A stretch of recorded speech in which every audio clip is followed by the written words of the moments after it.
make out? The whole thing was a trap. Farrell used the dictograph to trick us into thinking that Elliot was working on the submarine engine. Elliot told me after I injected the Hypnotreme. You disposed of him, of course. No, I didn't. You fool, Derek. Elliot with Hypnotreme in his system might give the police a lead to us. There won't be any Elliot. I conditioned him to arrange for Grant Farrell to meet Mr. M at exactly 4 o'clock.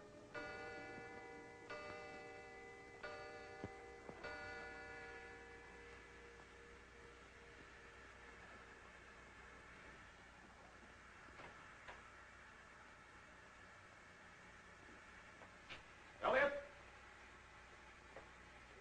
Don't touch that. You've gone crazy. I'm one of Mr. M's men, controlled by his mysterious power. That flame is eating into a hydrogen tank. When it reaches the gas, this place will be blown to bits. You thought you were setting a trap for Mr. M. Instead, you walked into one of his making. Don't you know you'll be killed with me? Keep away from that hammer. That's better. Now put your hands above your head.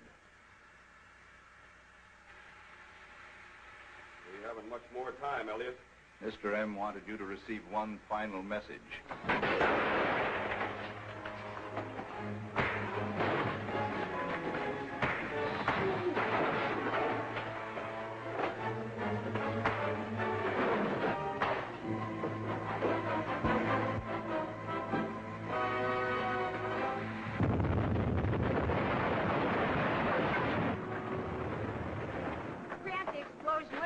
It means that Elliot's dead. M got to him some way. I can't understand how M or anyone else working for him could get into this plant.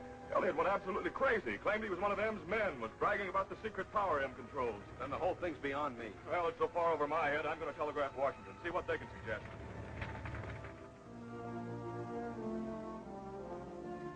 The situation could have been avoided had we taken Kittridge's invention a little more seriously when he first brought our attention. The idea of an engine that would enable luxury liners to travel 30 knots an hour underwater is too fantastic for belief. Well, if Kittridge hadn't been so secretive in the development of his engine, we'd probably have it in our possession at this moment. I doubt that very much. He was killed by the mysterious Mr. M just before he was due into Washington. Even M doesn't know where the parts of the engine are being made. That was definitely proven by what happened at the Elliott plant. And it seems to me that the important thing is to learn how M gets these people under his control. This injection of Hypnotreme won't injure you at all, Archer.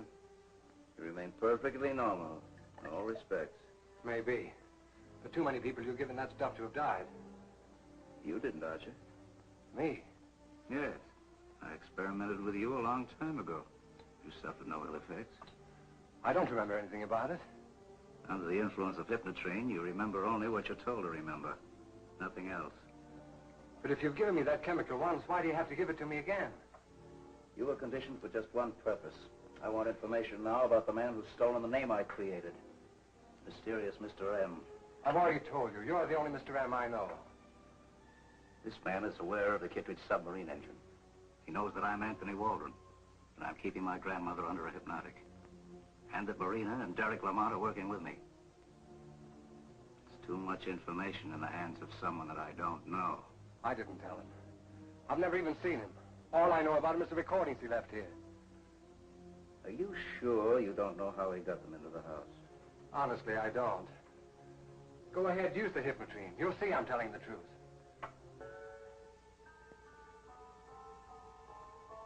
Signal light. Someone's calling it from upstairs.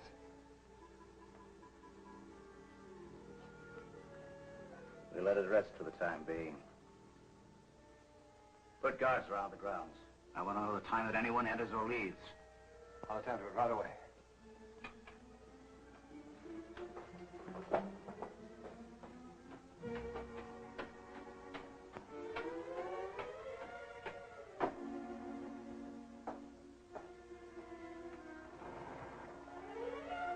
Why did you signal me, Derek?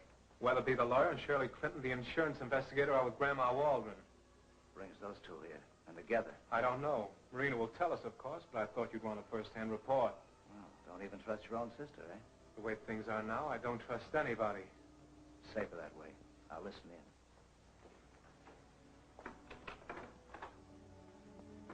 Well, we were talking a moment ago about it.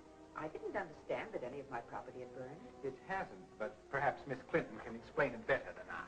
Well, there was a fire, but the property wasn't yours. Well, why should an insurance company pay Grandma for something that isn't hers? Mrs. Waldron was named as co-beneficiary in a policy along with the Parker Electric Company. Parker Electric Company? What's that? A small one-man concern. The policy was taken out by a Thomas Langdon. I took for granted he was one of the many people you had assisted financially. I don't seem to recall any Thomas Langdon. Well, in that case, I'll have to delay paying you. It's all right, Mrs. Waldron. The company has to substantiate Parker's claim first through Langdon, that's all. Unfortunately, I can't help you, but of course I hope you find him now as soon as possible. If that's all, will you please excuse me? Yes. Certainly, Mrs. Waldron. Drop in again, Shirley. I shall, and very soon. I'll be glad to drop you wherever you're going. Oh, thank you, Miss Clinton.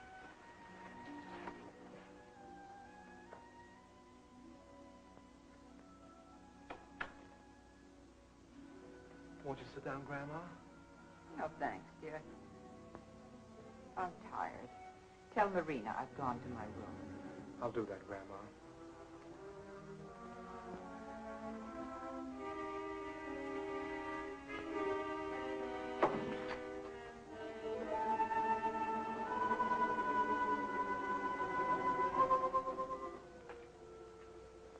What is it all about? Sounded to me as though we got another lead to Kittridge's invention. Thanks to the Clinton girl.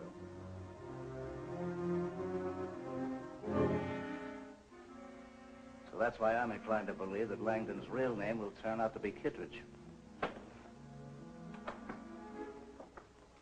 Here we go again.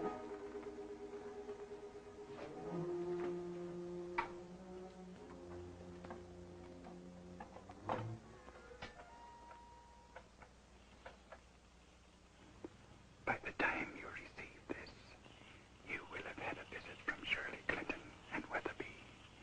There is a definite connection between Dr. Kittridge and the Parker Electric Company. The answer is an electronic ear for the perception of dangerous objects underwater. It is an important part of Kittridge's revolutionary submarine engine. Parker has a model at his new address, 911 Elm Street. Get that model without fail. The mysterious Mr. M. As usual, one jump ahead of us. He'll slip up one of these days. And when he does... Meanwhile, the three of us have to stick together for our own protection. What do we do now? Get that electronic ear. That's the important thing. Contact Donager and Schrack before that Shirley Clinton digs up the same information for the police.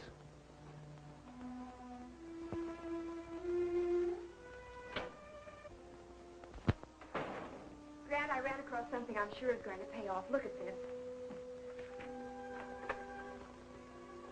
A fire insurance claim in favor of Jackson Parker and Cornelia Waldron. Taken out by Thomas Langdon. Langdon's dropped out of sight, and Grandma Waldron doesn't know him or Parker. Well, it could be another cover-up move on the part of Dr. Kittridge. That's what I thought. Well, it's certainly worth investigating, unless you've already talked to Parker. The office just learned his address. It's 911 Elm Street. Get him on the phone, Captain. Tell him we're on the way out to his place. Come on, Kirby. Give me the phone number of Jackson Parker, 911 Elm Street. 911, this is the place.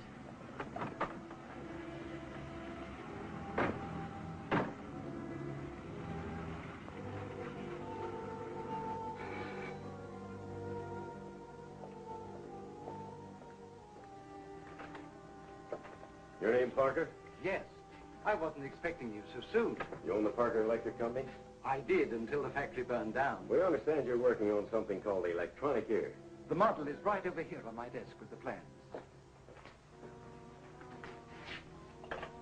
I seem to have misplaced it. I'm not used to this place yet. My blindness makes it difficult for me. Is this what you're looking for? Yes, that's it. You know, it's wonderful how you gentlemen from the police pick up information. The electronic ear was my most carefully guarded secret. We have ways of learning what's going on, Mr. Parker. Any objection to our taking it with us? Not at all. We'd better be going, Schrack. You can't carry the electronic ear that way, gentlemen. The special metal is dangerously radioactive. You must let me put it in this protective box.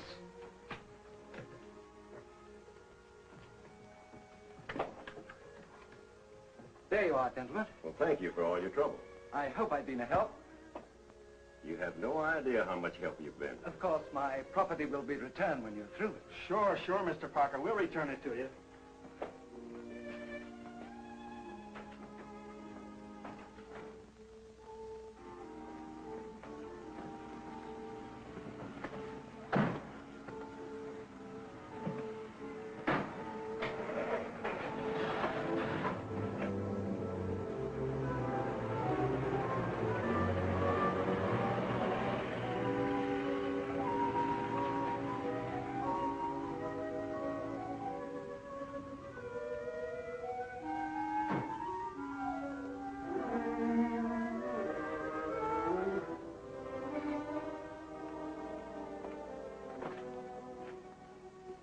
Parker? Yes? I'm Grant Farrell of the police. This is Lieutenant Walsh and Miss Shirley Clinton. I wish you'd come first. First? 2 other men were here. I thought they were from the police and gave them the model and plans for the electronic ear. Electronic ear? A supersonic device for underwater communication. I developed it for Mr. Langdon. That does it, Grant. M's beat us to the punch. What did these men look like? I couldn't see them. I'm blind. Oh, we didn't know.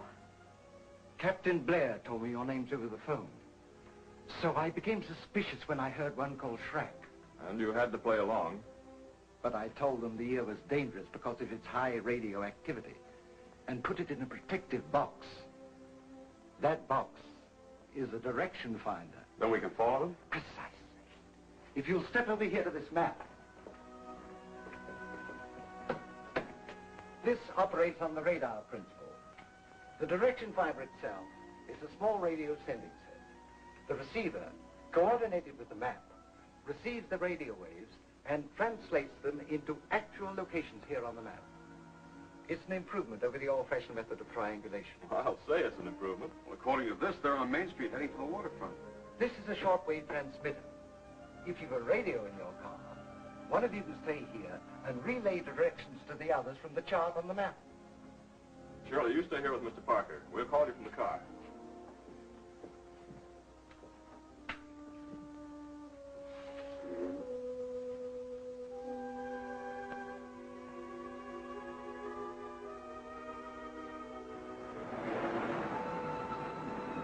Hello, Shirley. This is Kirby Walsh calling.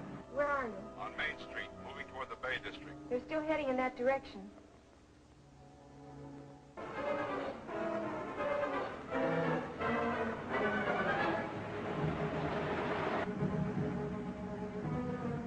They're at Front Street now. We'll get over there as soon as we can.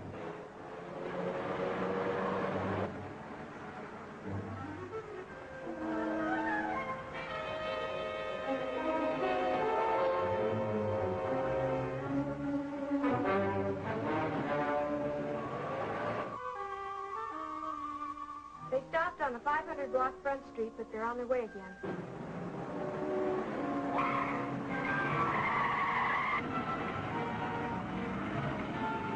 Did everything go all right? Sure, it was a cinch. Parker thought we were the police. What made him think that? Search me. Hey, handle that carefully. It's radioactive. Nonsense. There's no radioactive metal in any electronic ear. Parker said there was. Parker must have been wise to you all the time. This box contains a direction finder. Parker's blind. He couldn't follow us. Yeah, but the police could. Well, let's get rid of that thing right away. Wait a minute.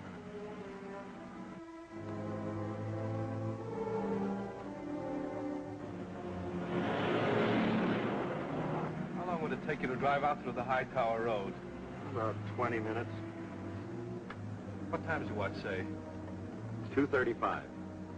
That agrees with mine. Take this direction finder with you, and make sure you're off the road by 3 o'clock. I don't get it.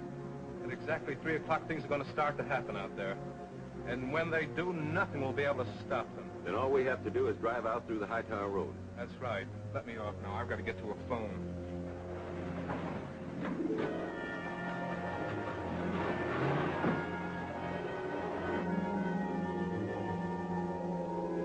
They're still on the move. Which way now? North on Garfield, heading toward the open country. We'll head for Garfield and go north. They turned off Garfield onto the High Tower Road. So will we.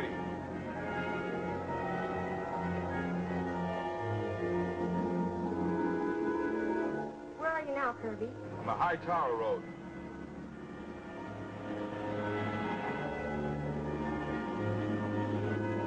We're off the High Tower Road at 2:59. Is anyone following us? Can't see anyone. The other car's changed direction. Going west on Bolton Highway. Long ways ahead of us, Grant. You better step on it.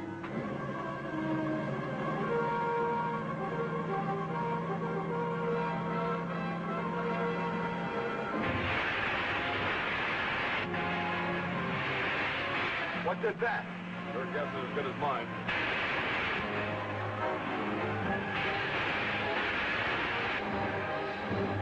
Look, Grant. Step on it. You can't turn back now.